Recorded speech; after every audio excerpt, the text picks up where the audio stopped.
Assalamualaikum semua. Hari ini kami daripada SKP 2101 Kenegaraan Malaysia kumpulan 31 akan berkongsi dengan anda tentang kraft tangan yang dihasilkan oleh masyarakat pelbagai kaum di Malaysia. Tanpa kita membuang masa, mari kita mulakannya. Tahukah anda, di Malaysia, adat dan budaya masyarakat berbilang kaum ditafsirkan melalui pelbagai cara. Antaranya adalah melalui pembuatan kraft tangan. Kraft tangan Tapi kraft tangan tu apa? Okey, kraft tangan adalah hasil seni yang dihasilkan menggunakan kemahiran tangan yang melibatkan tahap kreativiti yang tinggi untuk menghasilkan sesuatu produk yang mempunyai nilai ataupun bermutu tinggi. Penting ke kraft tangan ni? Mestilah penting. Tahu tak sebab apa? Sebab kraft tangan ni mencerminkan warisan budaya dekat Malaysia ni. Jadi, ia membawa peranan penting dalam memelihara identiti kebudayaan negara. Tanpa kraft tangan, macam tak menariklah budaya dekat negara Malaysia ni. Kraft tangan menawarkan banyak sangat kelebihan dari pelbagai aspek, termasuk budaya, inovasi, ekonomi dan lain-lain. Kebiasaannya, kraft tangan ni diwarisi merentasi satu generasi ke generasi yang lain dan membawa bersama warisan adat budaya serta tradisi masyarakat. Dah banyak dah kita cakap pasal pengenalan kraft tangan di Malaysia. Apa kata sekarang kita tengok pula dekat Malaysia ni apa je kraft tangan yang ada. Jom. Keunikan kraft tangan Malaysia. Keunikan kraft tangan Malaysia terletak pada gabungan keharmonian pengaruh budaya dari pelbagai kaum dan pengaruh alam sekitar. Ini bukan sahaja menciptakan karya seni yang indah dan pelbagai, tetapi juga mencerminkan identiti negara Malaysia sebagai negara yang unik. Pada video seterusnya kita boleh lihat keunikan betapa uniknya kraft tangan Malaysia yang terdiri daripada 3 kaum utama, iaitu Cina, Melayu dan India, yang menunjukkan hasil seni karya mereka dan simbolisme kepada karya tersebut. So, sekian daripada saya. Terima kasih. Okey, baiklah, seterusnya mari kita pergi ke kraft tangan batik Melayu di Malaysia. Batik bukan sekadar kain berwarna-warni. Setiap corak, garis dan titik mengandungi kisah yang mendalam tentang alam sekitar, kepercayaan dan sejarah yang panjang daripada orang Melayu. Proses pembuatan yang teliti melibatkan pemilihan fabrik berkualiti tinggi, penggunaan lilin panas dan pewarna semula jadi, menghasilkan karya seni yang bukan sahaja memukau mata tetapi juga melangkaui nilai kehidupan. Motif yang bersumberkan simbol alam semula jadi, flora, fauna dan budaya memberikan identiti yang unik kepada setiap karya. Lebih daripada satu bentuk seni, kraft tangan batik adalah penjaga warisan budaya. Dalam setiap sapuan berus, kami merasakan kesabaran para tukang dan dedikasi mereka untuk memelihara tradisi nenek moyang kami. Ia bukan hanya tentang kain, tetapi tentang menyampaikan cerita kepada generasi akan datang. Mari kita menghargai kraft tangan batik sebagai jendela yang membawa kita melalui masa, menghubungkan masa lalu dengan masa kini. Dengan memelihara seni ini, kita juga memelihara identiti dan kekayaan budaya kita. Sekarang, mari kita pergi ke bahagian Tanglong. Tanglong adalah adat tradisi orang Cina. Setiap tahun tiba tahun baru Cina, kita dapat melihat jalan-jalan dan lorong-lorong yang dipenuhi dengan tanglong. Tanglong melambangkan perjumpaan semula keluarga. Oleh itu, setiap orang Cina gantung tanglong di rumah untuk berdoa agar keluarga selamat bersatu kembali. Tanglong berwarna merah melambangkan kecergasan, kekayaan dan kebahagiaan. Seiring dengan perkembangan zaman, banyak gaya tanglong telah muncul. Tanglong bukan lagi sekadar tanglong kertas biasa, ia menjadi semakin cantik.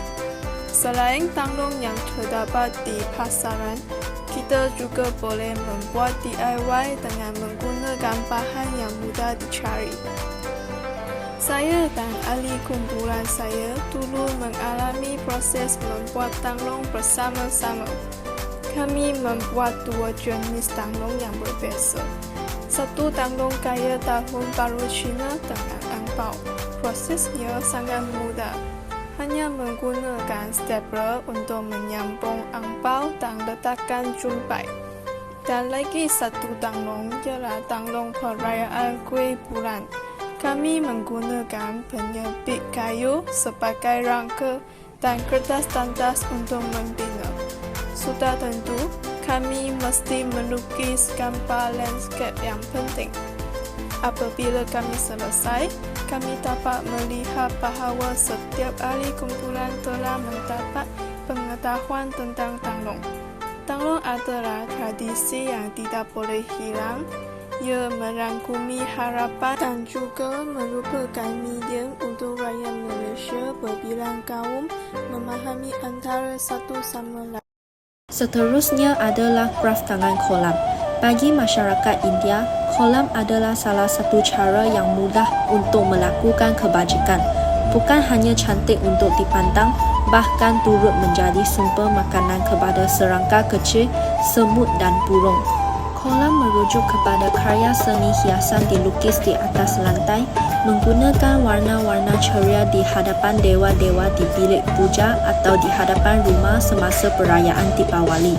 Kebiasaannya, tepung beras yang dicampurkan dengan serbuk warna digunakan untuk membuat lukisan-lukisan di atas tanah yang lembab sebelum ia ditaburi dengan air.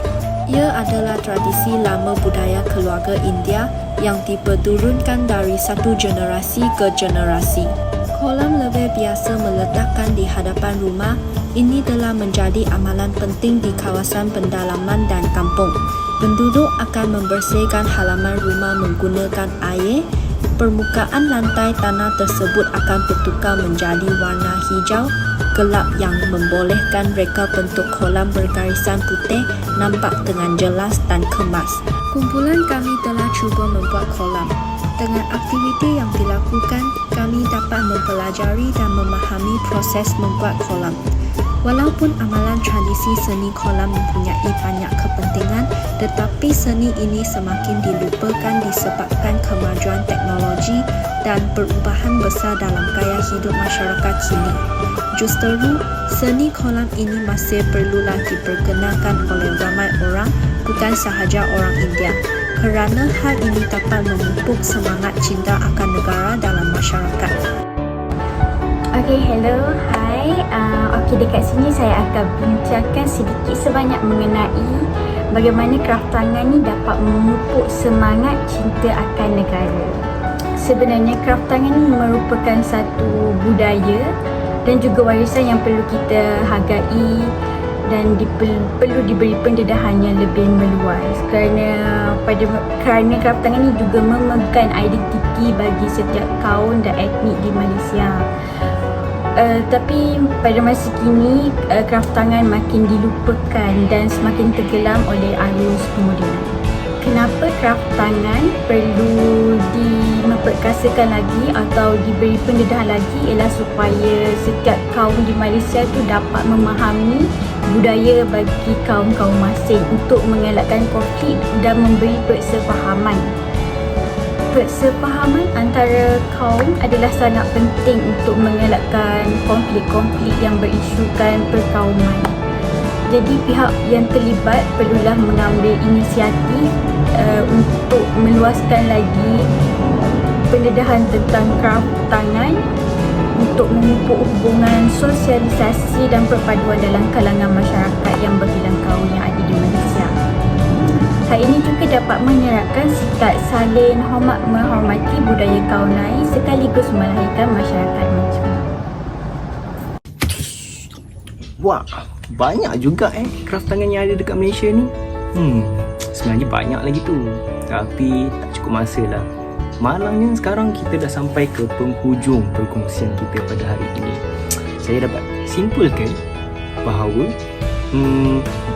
kraft tangan di Malaysia ni merangkumi pelbagai kaum dan budaya, terutama Melayu, Cina dan India seperti yang kita kongsikan melalui pembuatan kraft tangan tadi.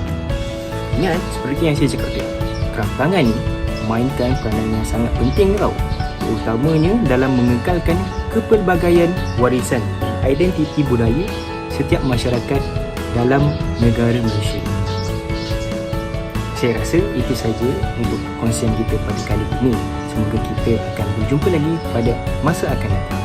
Jadi ingat, sama-sama kita memacu ekonomi kraft tangan di Malaysia dan sama-sama kita memelihara kraft tangan di Malaysia supaya ianya tidak lapuk di zaman. Sekian, terima kasih. Jumpa lagi. Bye.